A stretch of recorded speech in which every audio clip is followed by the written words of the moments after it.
Hi guys, my name is Olga Noel and I make ball jointed dolls.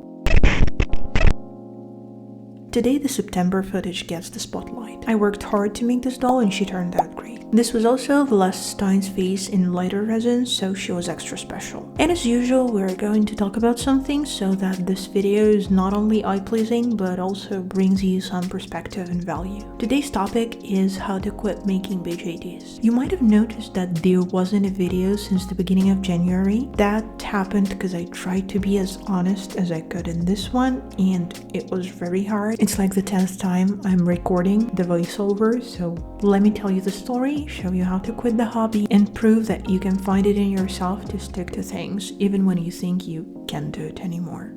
So you might be wondering, why quit? There is a plethora of reasons, to be honest.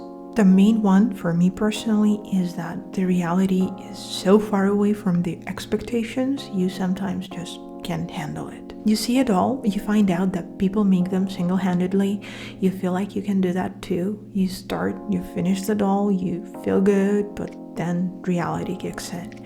People look at you strange or say, good, it looks so good. And you know that polite half smile and question in their eyes, everything just pushes you down. And it's very hard. You suddenly hate your first results and you were just in love with them, and this is very hard to accept. For me, I saw beautiful pictures and then I saw my first, second, third doll, and there was a world of difference there. I felt so discouraged sometimes, I just didn't know what to do with myself.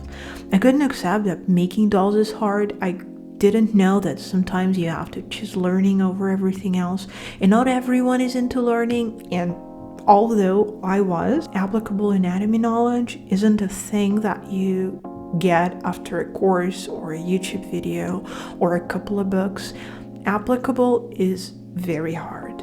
Also, some dolls are made over the span of years sometimes, and making them requires a lot of money constantly. Sometimes you will be choosing between your own clothes and a new pokey thingy, or a clay brand suddenly becomes twice as expensive compared to yesterday's prices, and a pokey thingy and clay will have to win. This is inevitable.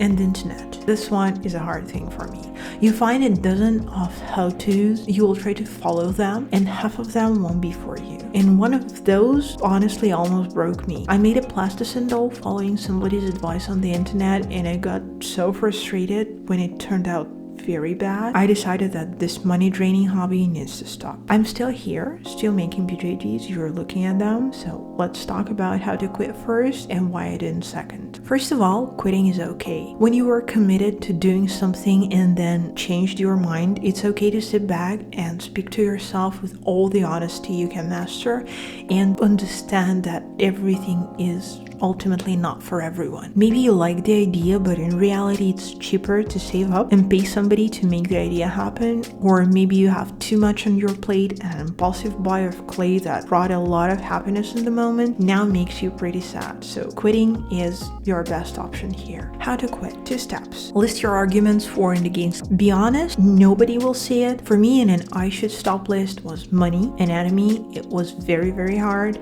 I didn't understand joints. My dolls wouldn't stand on their own, and I saw it as a very big flaw in their design. I felt like I sucked all the time, and I really dislike the feeling to this day. In a go on list, there was only one thing: I have to nail it. Then let's inspect those arguments as you would inspect apples, and let's imagine that you have to choose just one pile to go home with, and let's pick the juiciest ones. And if you chose to stick to it, the second step is give yourself a deadline. Come back to the reasons for and against in a month, or in 2 months, or in 6 months.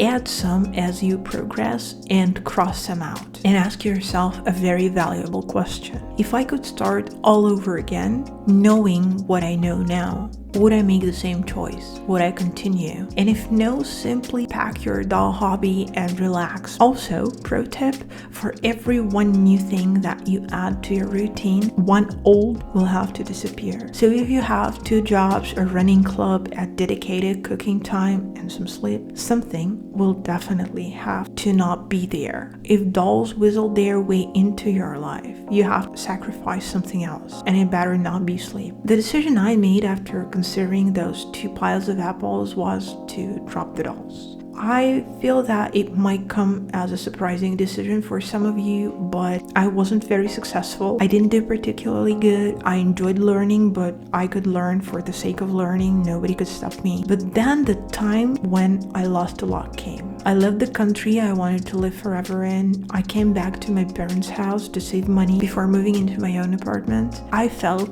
like a giant failure overall. And the thing that reminded me of me before was surprisingly sculpting, and my dolls still sucked. I still was not good. I went on, but all the things that I hated before, they were still with me, and I just perceived them differently.